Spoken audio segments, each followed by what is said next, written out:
राम राम खमागणी लाज राके रूणा जवाड़ो रामाधरी। आज हम आपको ऐसे शख्स से मिलाने जा रहे हैं जो साहित्य जगत में गीतों के द्वारा अपनी अनोखी पहचान बनाने वाले हैं। विभिन्न साहित्य समस्याओं द्वारा सम्मानित पूर्व गौपुत्र सेना जिलाध्यक्ष, प्रदेश पूर्व तथा सर्वदलीय गौपुत्र रक्षा मंच जाट समाज के विभिन्न पदों से सम्मानित गौपुत्र कवि रामेश्वर जी रमेश। राम राम रमेश जी भाई साहब। राम राम साहब। राम राम साहब धनराज जी। बड़ी खुशी की बात है कि आज जो आपको चैनल है बाबा विलेन वी के द्वारा आपका माध्यम लोगों रूबरू होने को मौका मिलो। और जैसान की भाई बताया तो को है हमारा परिचय का महीने के विभिन्न साहित्य संस्थाओं द्वारा सम्मानित या गौपुत्र सेना चित्तौड़गढ़ जिलाध्यक्ष रह चुकी हूँ और सर्वदलीय गौरक्षा मंच प्रदेश प्रवक्ता रह चुके हूँ राजस्थान। ये सब चीज़ें बड़ी बात है। यहाँ कौन बड़ी बात है एक अच्छो इंसान है, एक अच्छो कवि, एक अच्छो इंसान, यह सब बड़ी बात है। तो कोशिश करा कि एक अच्छो इंसान बनवा की और प्रयासरत हूँ। यूँ ज़्यादा तो सब पद ठीक है ही है। सर्व समाज में युवा वर्ग मृत्यु बोझ को बंद करने की पहल चल रही है, उसके बारे में आपकी क्या राय है रमेश्वर जी? जी धनराज जी, बिल्कुल सही बात है। ये समाज के अंदर बहुत बड़ा अभिशाप है। मृत्यु बोझ जिस किसी के घर में छोटा बच्चा हो या बड़े हो, जिसकी आर्थिक स्थिति कमज़ोर हो, जिनके हालात ख़राब हो, ऐसी परिस्थितियाँ उनके वहाँ एक तो बैठक के फिर अफीम का सेवन और दूसरा जो मृत्यु बोझ है, जिनकी परिस्थिति डूबता हुआ इंसान और ज़्यादा कर्ज में डूब जाता है और मृत्यु भोजन करने से वो आजीवन कर्ज में ही डूबा रहता है, वापस कभी ऊपर नहीं ऊपर आता। ये एक दूसरे को पहले क्या होता था, एक मात्र एक ब्रह्म बोझ जैसा पीछे वो अपने पूर्वजों के लिए किया जाता था, हल्का फुल्का उसमें ब्रह्म बोझ करके उनके लिए। ये धीरे धीरे जो एक प्रतिस्पर्धा की जो होड़ लगी हुई है, उस होड़ के चलते हुए लोग क्या एक दूसरे के देखते देखते हज़ारों लोगों का खाना करने लगे। और उस होड़ के चलते हुए ये मैं नहीं कहूँगा कि हमारी एक समाज में नहीं, वो प्रत्येक समाज में है और निश्चित रूप से उसे बंद करने के लिए हम युवाओं को आगे आना होगा। दूसरा सवाल आपसे ये है, जैसे कि हमने सुना कि गोपुत्र कवि रामेश्वर जी रमेश, तो नाम के आगे गोपुत्र कैसे लगाते हैं? जी धनराज जी, बिल्कुल बहुत अच्छा प्रश्न किया आपने, धन्यवाद आपको। सब देवों में बड़ी जो मैं मानता हूँ वो गौ माता है। सारी सृष्टि उसके अंदर समाई हुई है, सर्वदेवमयी गौ माता है। आप किसी एक देवता की पूजा करो, उसके बजाय ऐसा नहीं लगता हो आप जैसे आप गंगा जी जा रहे हो, यमुना जी जा रहे हो या चारों धामों में, अगर आपको कोई कह दे ही कि आपके ही घर में 33 करोड़ देवी देवता या 68 तीर्थ जो हमारे शास्त्रों में बताए, वो सारे के सारे अगर एक जगह पूजा करने से चारों धामों का 68 तीर्थों का और 33 कोटि जो देवी देवता हमारे हिंदू धर्म में बताए, उन सबका पूजन अगर एक जगह हो जाए तो क्या आप अलग अलग जाना पसंद करोगे या एक जगह? जी बिल्कुल। तो गौ माता है वो सर्वदेवमयी है और एक देवताओं की पूजा न करके हम उसकी करें। और आज जिस प्रकार से गायों को लोग छोड़ रहे हैं, सड़कों पर छोड़ रहे हैं, उसकी उपयोगिता या उसके महत्व को जो हम भुला चुके हैं आज के इस युग में, तो उसे निश्चित रूप से हमें आगे आने की ज़रूरत है। और गौ माता सर्वदेवमयी है।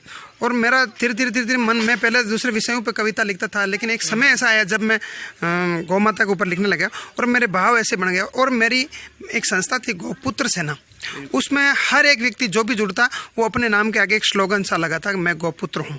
जी है कि आप कवि है तो किन बड़े मंचों पर आपने प्रस्तुति दी है, इसके बारे में कुछ बताइए रामेश्वर जी। जी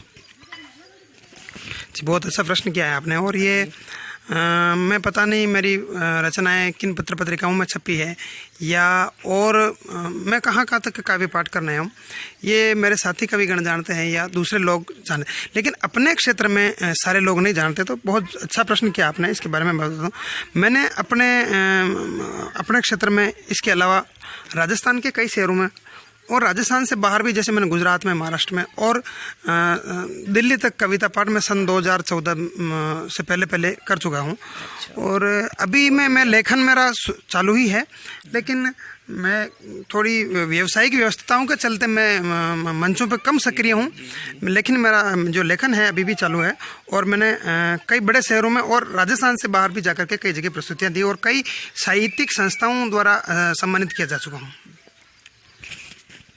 जी बिल्कुल, आपका बहुत अच्छा है। और अब मैं आपसे जिसके बारे में बात करने वाला हूँ वो है भाषाएं। अब मैं आपसे आपके मुंह से मारवाड़ी में कुछ सुनना चाहता हूँ।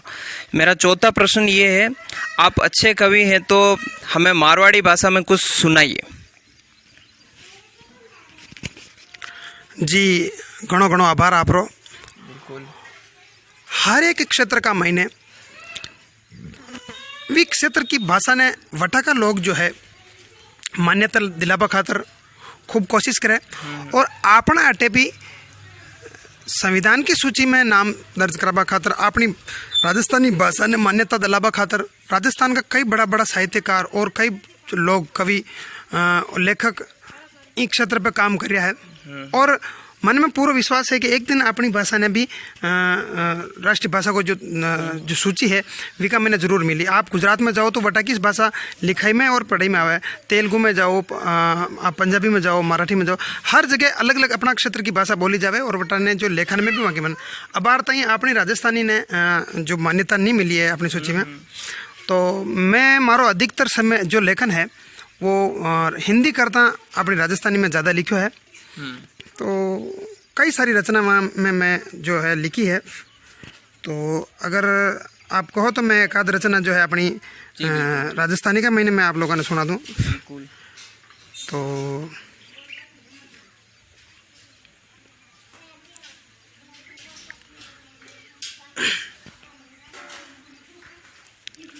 एक मैं नई रचना लिखी मैं बार काल परसों ही एक लिखी, परसों के दिन जो हमारी साहित्य प्रणाली में सोशल मीडिया पे नवी रचना बिल्कुल अबार तक कटी सुने ही कोनी है, तो मैं वो आप लोगों तक सुनाऊँ। बिल्कुल बिल्कुल। और हमारी भाषा में एक गज़ल है अपनी राजस्थानी भाषा में, सुनो जरूर आपने पसंद आवेला।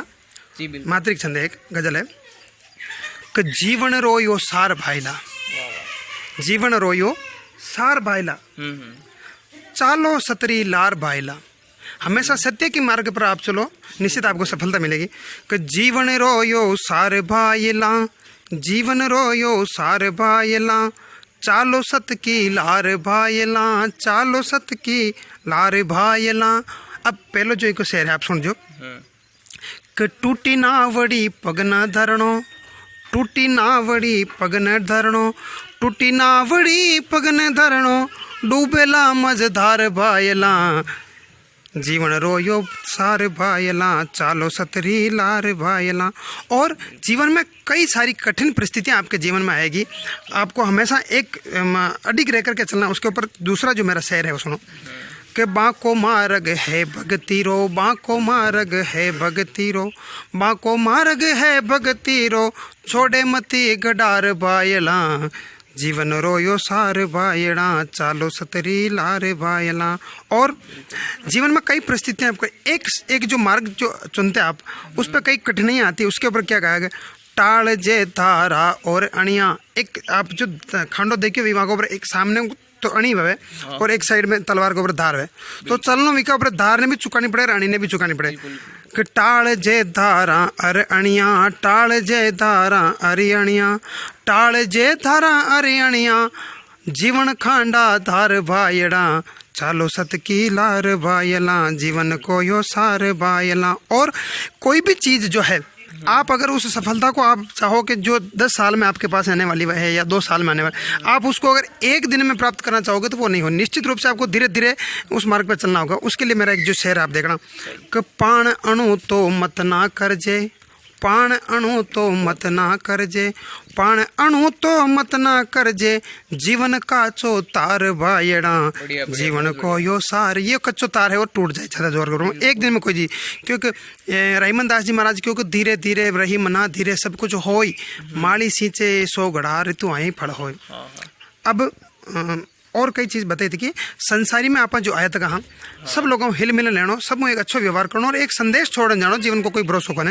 वहाँ के लिए एक मारो शेर देखो आप कि 4 दिना रो जीनो जग में, 4 दिना रो जीनो जग में, 4 दिना रो जीनो जग में, मत ना खावे खार भाईड़ा, जीवन को यो सार भाईड़ा, चालो सत की लार भाईड़ा। और अंतिम जो संदेश है और अंतिम जो शेर है, आज गुरु पूर्णिमा भी है, वही अवसर पे मैं गुरु महाराज के समर्पित जी लोगों में बहुत कुछ सीखो। गुरु जरूरी नहीं एक हो, आपके जीवन में जहाँ लोगों आपने बहुत कुछ सीखबा में मिलो वह है गुरु। और सदगुरु वह है जो आपकी जीवन की नैया ने पार लगा दे और जन्म मरण मुक्त कर दे। तो देखियो अंतिम जो चरण है, अंतिम शेर आप सुनो इन गजल को कि गुरुदेव कर श्री रामेश्वर, गुरुदेव कर श्री रामेश्वर, गुरुदेव कर श्री रामेश्वर, नैया पहले पार भाईड़ा, जीवन को यो सार भाईड़ा, चालो सत की लार भाईड़ा। तो इन प्रकार आज जो हमारी राजस्थानी में गजल है और आप लोगों ने जरूर पसंद आई वेला, दर्शकों ने भी जरूर पसंद। बहुत बहुत धन्यवाद।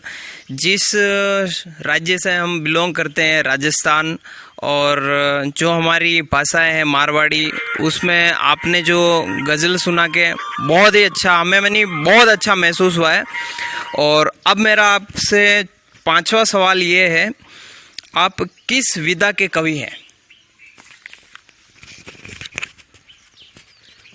मैं बहुत अच्छा प्रश्न किया आपने।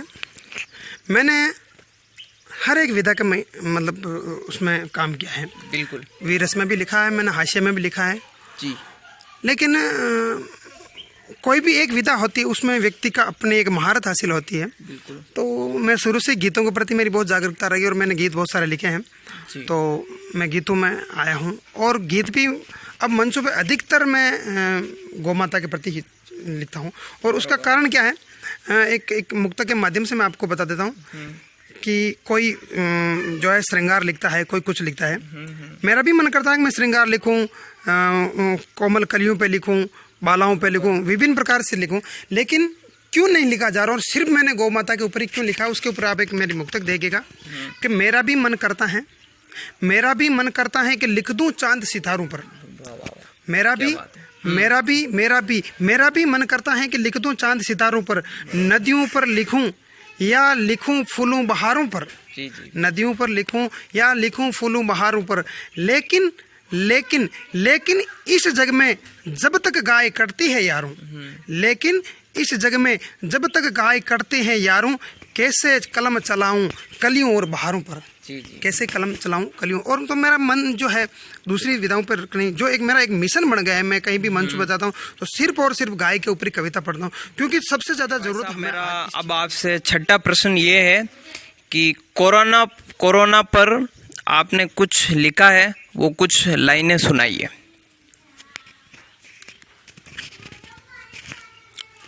धनराज जी घणो घणो आभार आपरो। जी बिल्कुल। कोरोना, बहुत सारी चीज़ें कोरोना पर लिखी, और एक जो अपनी मायड़ भाषा में मैं 4-5 जो दोहा लिखा वे आप लोगों तक जरूर मैं पूछाऊँ, जो मैंने सबसे ज़्यादा प्यारा लगा था। बिल्कुल। तो जरूर सुनो आप कि अर्थां खातर नापली। अर्थां खातर मतलब पैसे के लिए हमारे यहाँ के जो लोग हैं कहाँ कहाँ तक नहीं गए थे। अर्थां खातर नापली 100 को सारी सीम, 100 हजारों कोस तक की सीमाएं हमारे लोग जो है नाप करके आ गए थे। अर्थां खातर नापली 100 को सारी सीम, गग्गू बनने बैठिया बड़ा बड़ा भड़ भीम, धनजी बड़ा बड़ा भड़ भीम। जो अपने आप को योद्धा समझते थे वो भी एक घर के कोने में गग्गू की तरह बैठ गए हैं। अब देखिएगा दूसरा जो मेरा दोहा है कि बोपा बरड़ा पुजारी, सही बात, बोपा बरड़ा पुजारी ठगारा जानते, जो ठग विद्या करते थे, जिनके यहाँ भीड़ लगती थी, उनके अभी क्या हाल चाल देखना।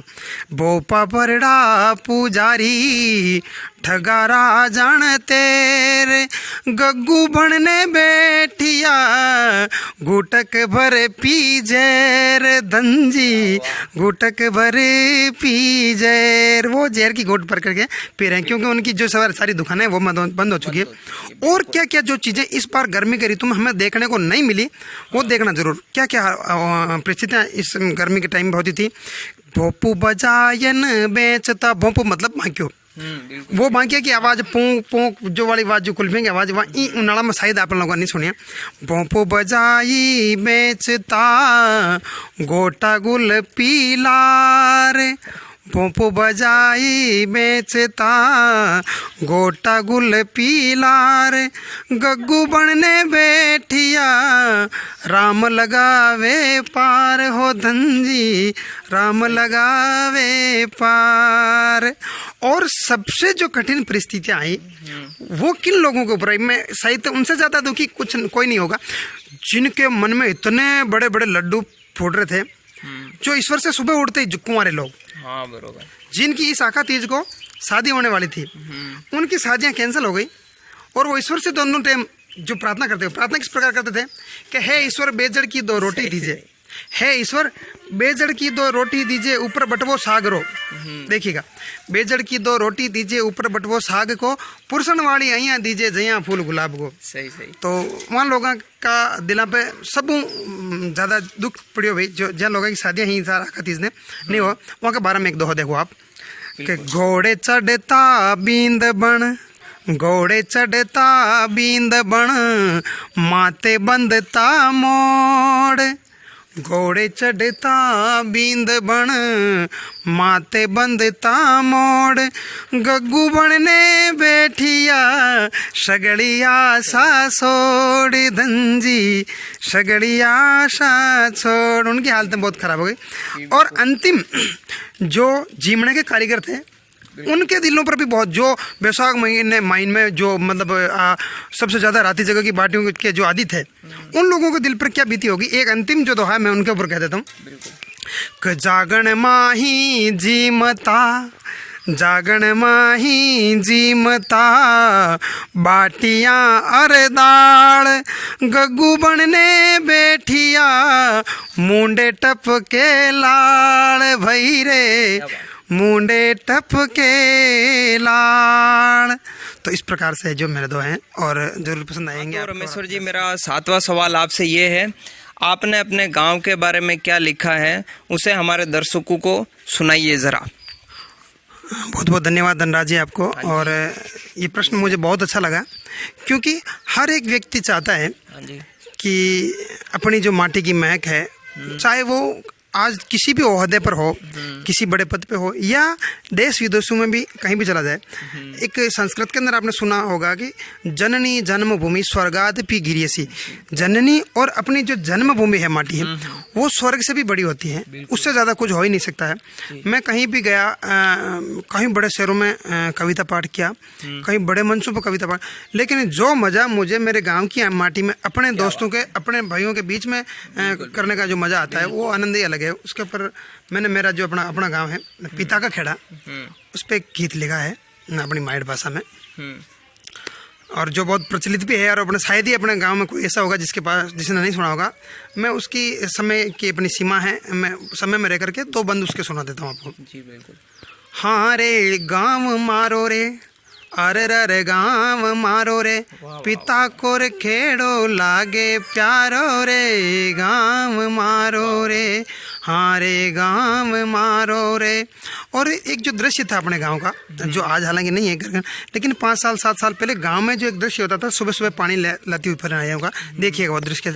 प्रातः काल पानी लाती पणहार्या प्यारी लागे ओ, प्रातः काल पानी लाती पणहार्या प्यारी लागे वो, गोदुलीरी देख दूल्ही ने मतलब जिस समय गांव में गायें घुसती थी शाम को, और एक वो गांव के मार्ग में एक दूल सा अंबार उठता था, गोदूली वाला उसे कहते हैं। गोदूली री देख दूल्ही ने सब दुख भागे वो, गांव मारो रे पीथा को खेड़ो लागे मारो रे। और एक चीज़ आपने देखी होगी, कई बार सुना होगा कि तेरा मेरा साथ, आपने ऐसा सुना नहीं? तो मेरा तो है ही है, और तेरा क्या चीज़ है, मैं आपको बड़ी बात बताऊँ। अपने गांव के अंदर तेरा जात है, बिल्कुल तेरह जातियों के लोग हमारे गांव में रहते हैं। तो तेरा जात है मारा गांव में, सुख दुख में साथ देवे वो, तेरा गांव तेरा जात है मारा गांव में, सुख दुख में साथ देवे रो। बेर बावन ने बुला सभी हिल मिलने रे वे वो, गांव मारो रे पीता खो खेड़ो लागे प्यारो जी, गांव मारो रे। गीत बहुत बड़ा है, समय की जो सीमा है उस अनुसार मैं आपको अंतिम चरण जो है वो सुना करके मैं अपनी वाणी को विराम दूंगा। देखिएगा कि गांव की महिमा कदी न भूलूं, चाहे स्वर्ग मिल जाई रे। मैं ईश्वर से प्रार्थना करता हूँ मुझे अगर मानव जन्म मिले तो मुझे वापस मेरे इसी गांव की मिट्टी में मेरे को जन्म दे जाए। कि गांव की महिमा कदी न भूलूं, चाहे स्वर्ग मिल जाई रे। कवि रामेश्वर गांव की महिमा दिल से गाई रे, गांव मारो रे पीता को खेड़ो लागे प्यारो जी, गांव मारो रे। बहुत बहुत धन्यवाद जी, बहुत बहुत धन्यवाद रमेश्वर जी आपको। और अब मेरा आखिरी सवाल है आपसे, जो कि इसी के साथ हमारा जो इंटरव्यू है वो समाप्त होने वाला है। मेरा आखिरी 8वां सवाल है आपसे, हमारे चैनल के बारे में कुछ कविताएं माध्यम से बताइए रमेश्वर जी भाई साहब। मैं धन्यवाद देना चाहूँगा धनराज जी आपको, और जो इस ग्रुप के आपके जो इस चैनल के एडमिन हैं भाई कन्हैयालाल सुतार हो, कैमरामैन भाई श्यामलाल हो, और बहुत अच्छी पहल आप कर रहे हो। गाँव के अंदर जो प्रतिभाएं छुपी हुई है, जो अच्छे व्यक्तित्व के लोग हैं, उनको आप लोगों के सामने लाने का जो काम कर रहे हो उसके लिए बहुत बहुत धन्यवाद, बहुत बहुत साधुवाद आपको।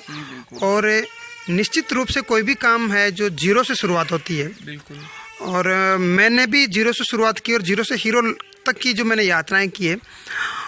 कोई भी शुरुआत जीरो से होने वाली वो हमेशा अच्छी ही होती है और आगे जा कर के ढहती नहीं है।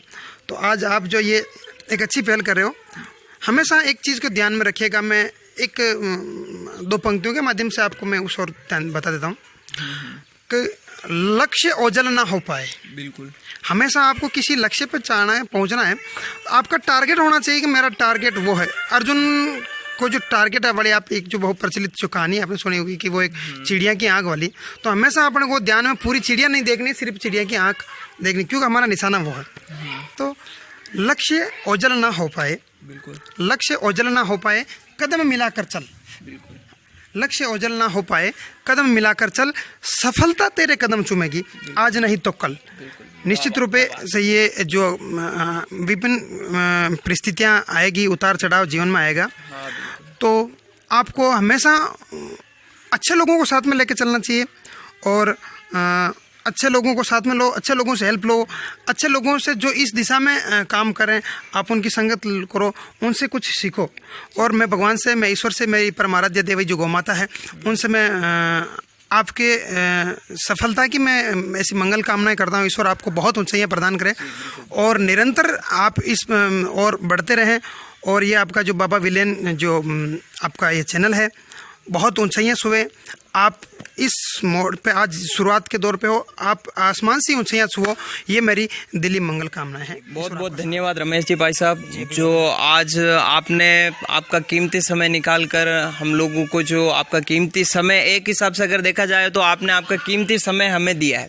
और आपका जो हमने हमारी ओर से जो इंटरव्यू लिया है उसमें अगर हमारे से कोई भी गलती हो तो क्षमा करें। और आगे ऐसे ही हमारे चैनल के लिए, हमारी टीम के लिए ऐसे ही आगे भी और कई सारे इंटरव्यू लिए जाएंगे आपके, और आगे भी ऐसे ही हमारे साथ दिए, हमारे साथ मतलब हाथ से हाथ मिलाए रखना और हमारा साथ देना।